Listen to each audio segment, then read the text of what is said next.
You complain for her. Please, I'll say everything I've done. You send everything. Where is the car?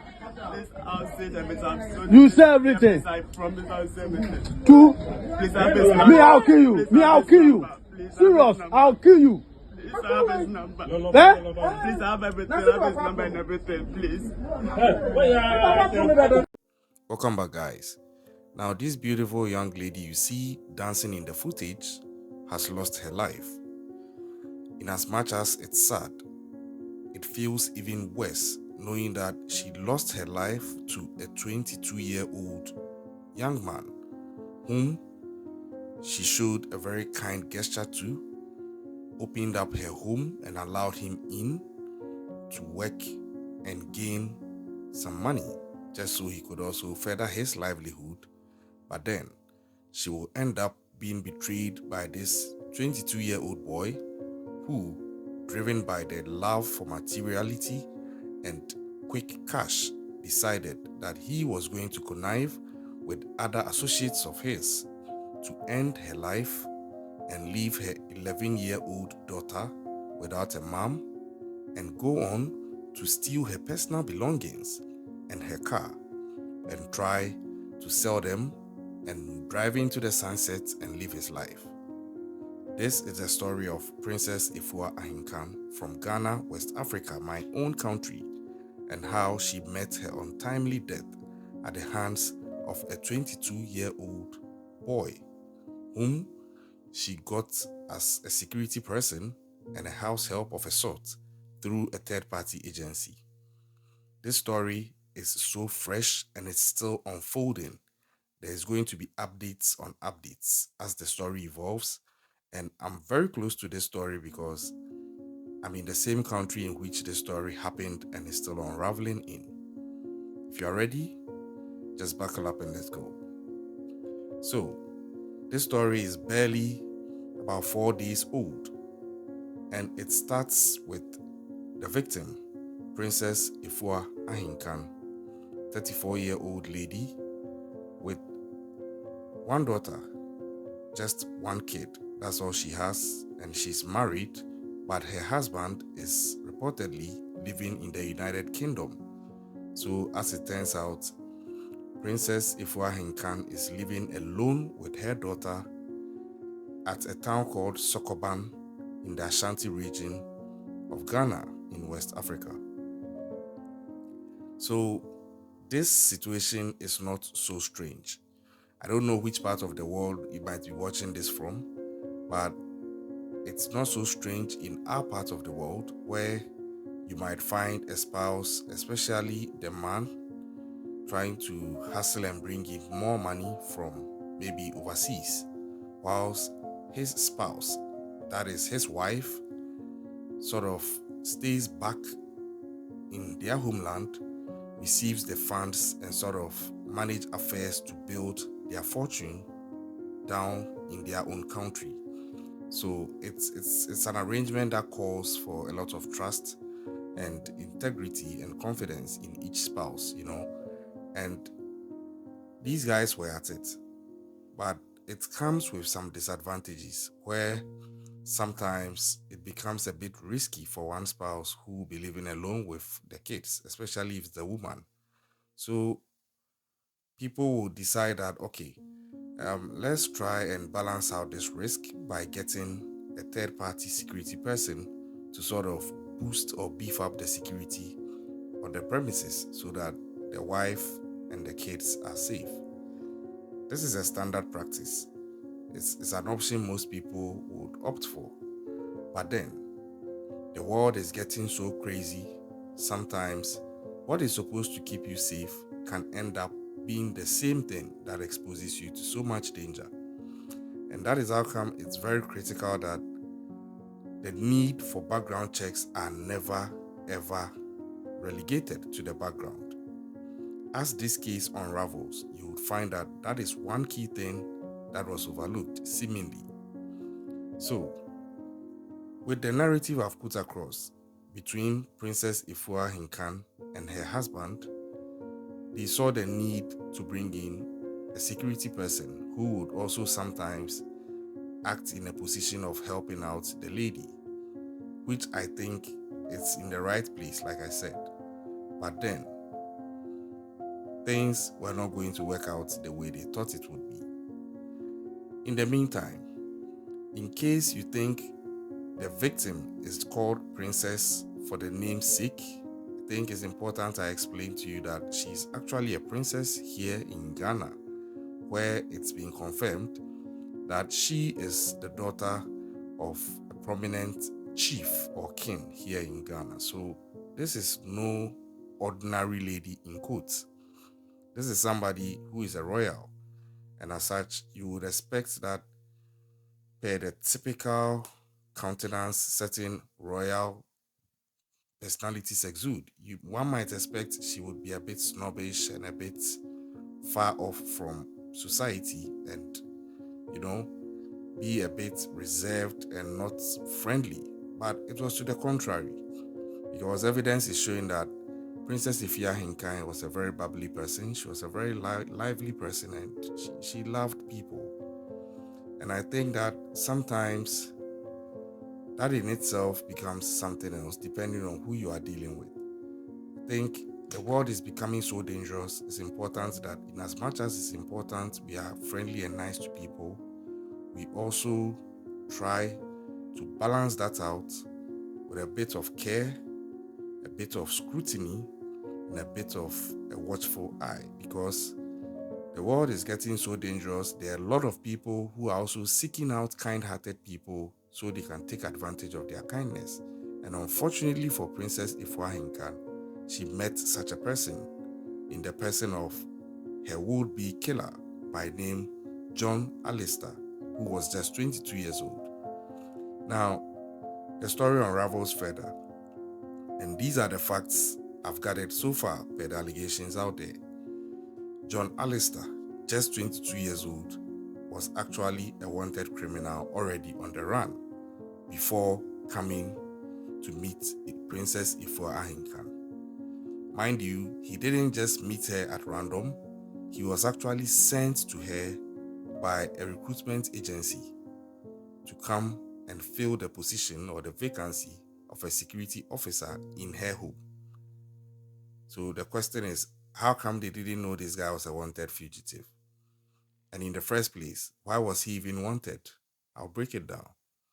So John Alistair is reported to have absconded with some money from his employer and some mobile phones for the employer that he first worked with at Accra. There's a Facebook post actually seeking to corroborate this, but because investigations are still ongoing, I would leave it at it being an allegation awaiting confirmation from the investigation. But that is what was put out there, to the extent that this person published his name and even his voter ID card details on Facebook and declared him wanted, that he had absconded with their 7,000 Ghana cedis and some mobile phones. For those of you who are not so familiar with the currency of my home country, the Ghana cedi, I'll try and convert to the US dollar, and I think 7,000 Ghana cedi would be roughly in the range of less than $1,000, just to round it up, less than $1,000. So this guy committed his first crime in that regard, and it didn't end there. There are also reports alleging that he then moved to the Ashanti region in Kumasi, where he worked with a hotel allegedly and managed to steal a whooping 2 billion Ghana cedis, now 200,000 Ghana cedis, and US dollar equivalent would be somewhere between almost $20,000. So you would see that this guy was escalating, and mind you, he's just 22 years old. And like I've been saying, sometimes in order to understand the present and preempt and forecast for the future, we need to go back to the past and find out what led to what, in order to understand what is leading to what and what will lead to what in the future. So I did. I actually looked this guy up on Twitter, on TikTok, and per the things I saw, they were a bit odd. Someone would say it's a coincidence, but I think it could be a pattern. All the videos this guy has there are videos of him talking about he wanting the easy life and hardship not being his portion, the fact that he needs to enjoy it. So this guy generally exudes a lifestyle or a demeanor of somebody who is not ready to work for what he wants. It could be a coincidence. He could just be acting out or playing funny. But for me, I think that these were signs or possible signs of what this guy was being driven by: his love for material things and wealth, coupled with his lazy attitude of not being ready to work for himself and earn what he wants. So, obviously, anybody would appreciate that that is a dangerous combination. When somebody is driven by the need or the desire for wealth and materiality in the short term, but is not ready to work for it, then obviously the only means to fill that void will be to commit a crime. And that is exactly the path John Alistair was on, because at the tender age of 22, it seems he already had a rap sheet and he was being pursued by the police, allegedly. So he managed to get into a relationship with this recruitment agency, which is reported to be in Accra, allegedly. And this recruitment agency then were contacted by Princess Afia Ahenkan and her husband, seeking to get a security person or a help, a domestic help of a sort. And this is where I have a problem. My problem is not with Princess. God keep her soul. My problem is not with her. My problem is not with her husband. My problem is with the agency, because I think that it's a standard operating procedure, or it should be a standard operating procedure, that if you are bringing someone into your employment, or if you are acting as an agency, pulling together human resource which you are going to assign to your clients who come to you asking for staff or human resource to fill various vacancies in their homes and offices, I think there should be a responsibility on you to conduct background checks with the police on these people to be sure that they are genuine and they are who they say they are. Because other than that, you could have people posing to be something they are not, and you making it easy for them to gain access into people's homes and sensitive spaces by virtue of they being assigned to your agency and you assigning them to other people. And that is exactly what played out here, because the agency is here to prove that they did a background check on John Alistair, and I'm doubting they did. I'm waiting for them to prove they did, because I'm doubting they did. Because if they truly did, definitely it would have come out that this guy is a wanted person, because reports indicate he's actually wanted by the police prior to committing this crime. So if you are to do a background check, one of the key steps of the background check would be to get him to go to the police for a police report, at which point he may either not come back again, because he definitely can't go to the same people hunting him down for a police report saying that he is innocent. So then he would have just ended his pursuit of getting to become associated with this employment agency.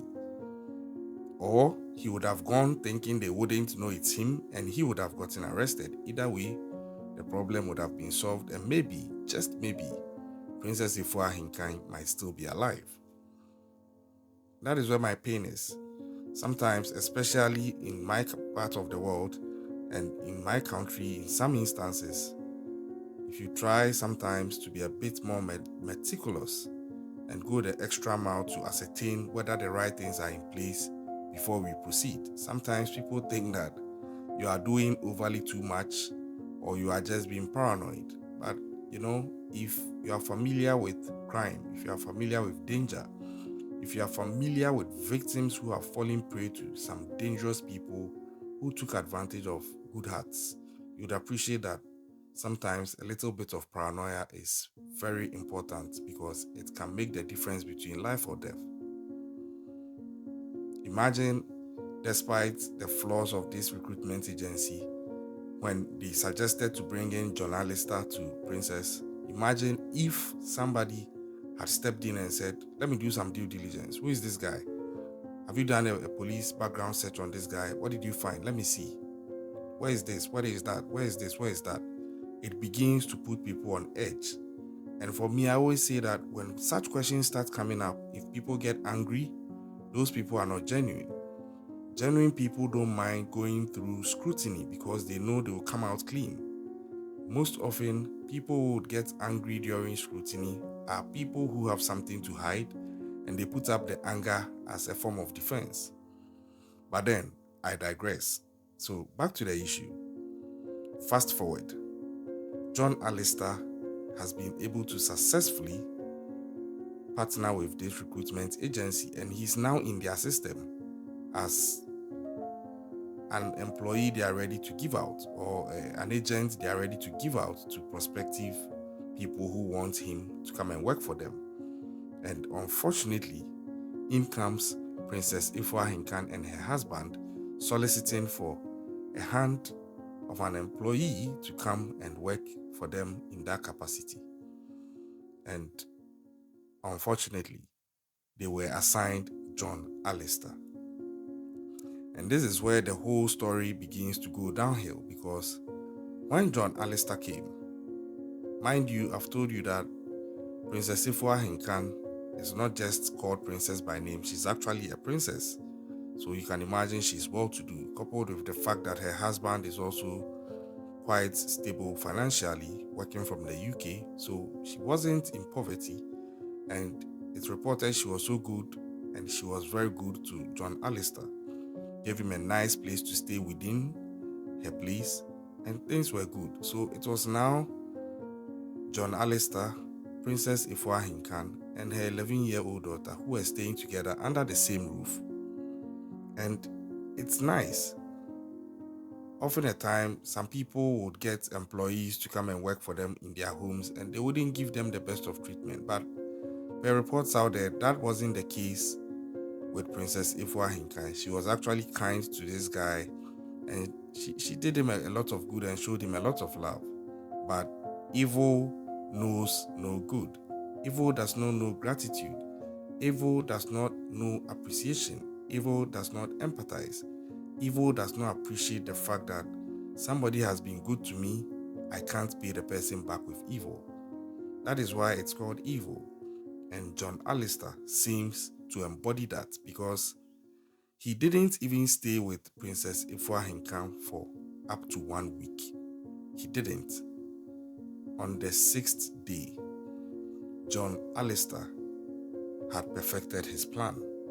Because unknown to Princess Afia Ahenkan, it turns out that John Alistair was allegedly scouting and scoping out her place.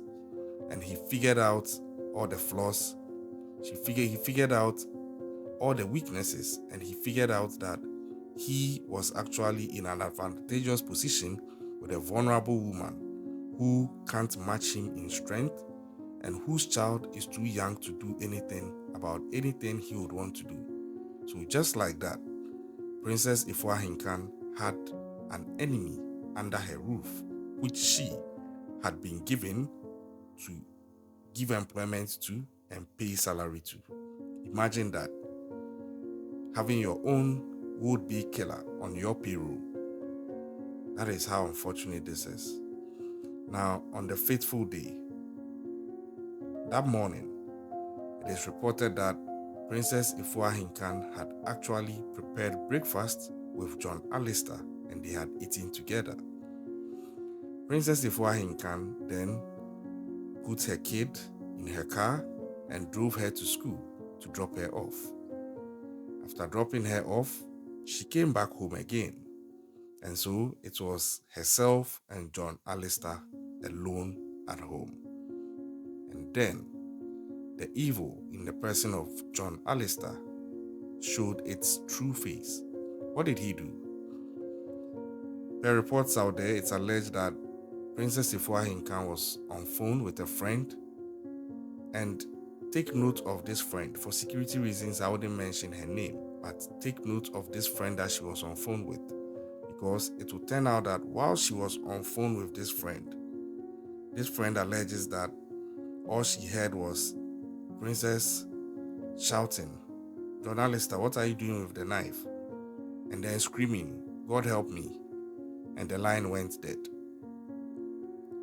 So instinctively, this friend on the other line or on the other end of the call reached out to the police and other people, and they started searching for Princess Afia Ahenkan. They started with hospitals and they narrowed it down to her home. When they got to her home, they didn't find her. They looked all around the house, managed to force their way in. They couldn't find her.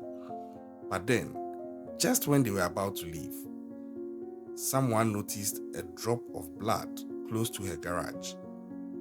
And they also got closer and realized that there was a trail of blood with fingerprints on the doorknob of the garage door.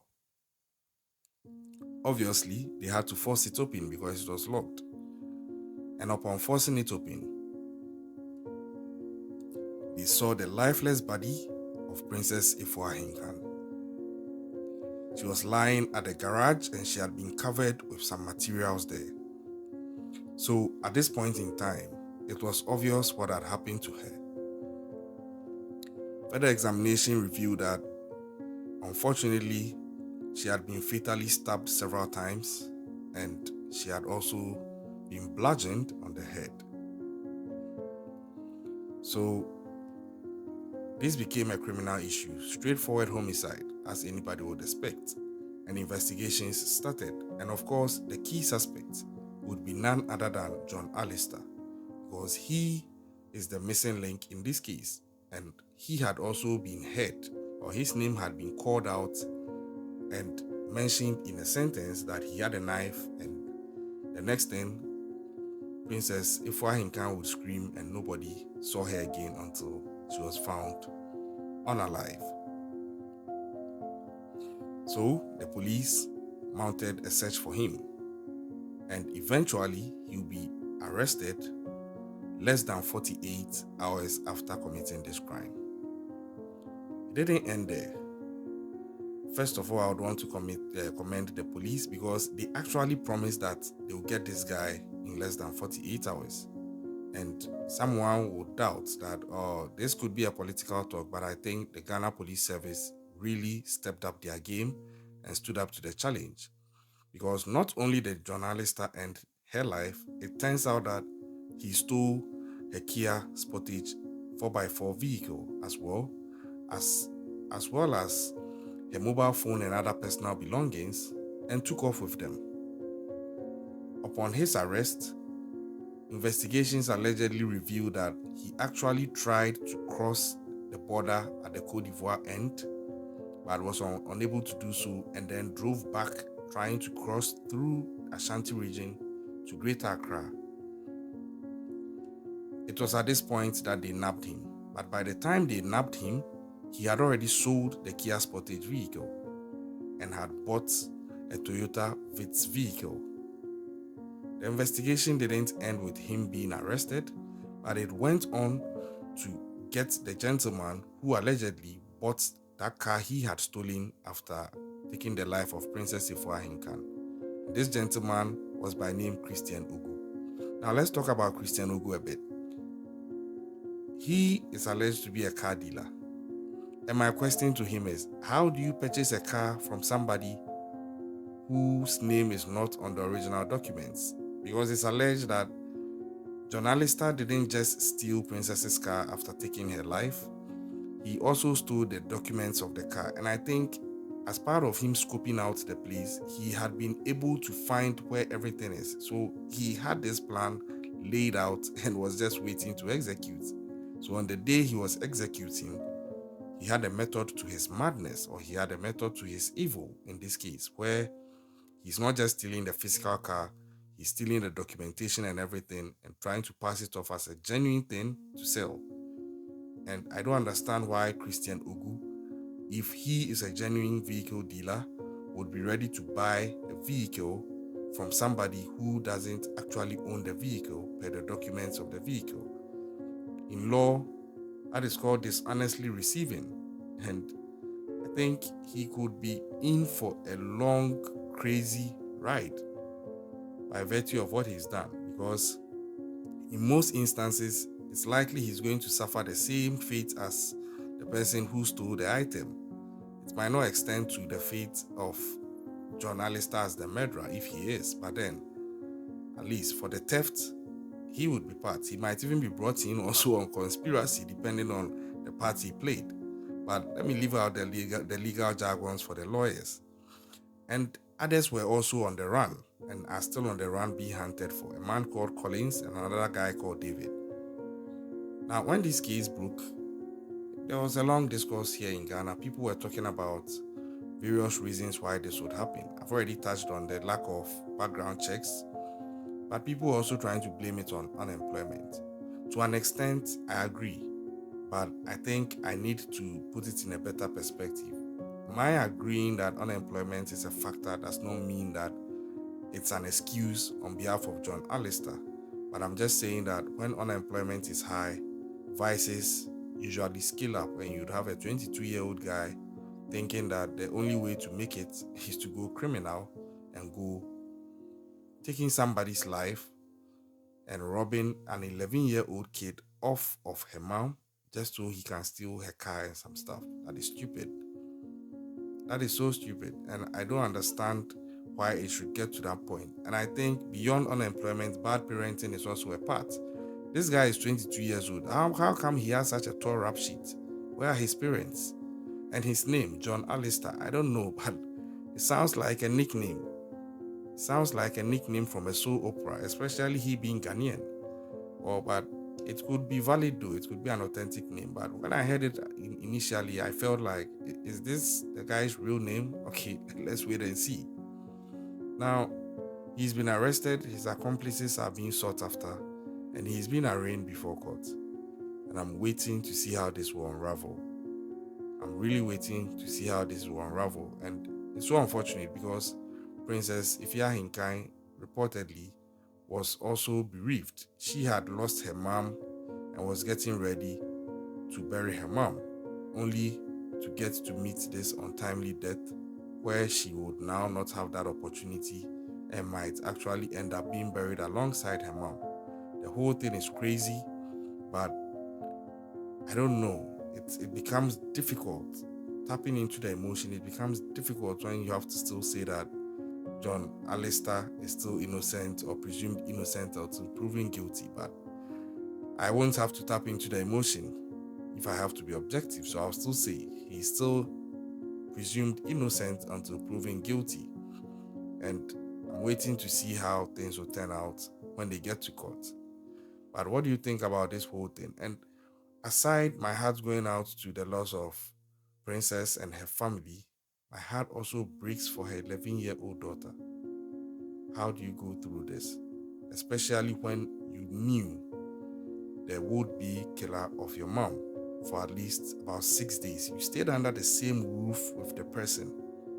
That is a different level of trauma that this kid will have to be going through. And I'm hoping that she'll get the needed support and love to try and get her out of this. Other than that, it could scar her for life.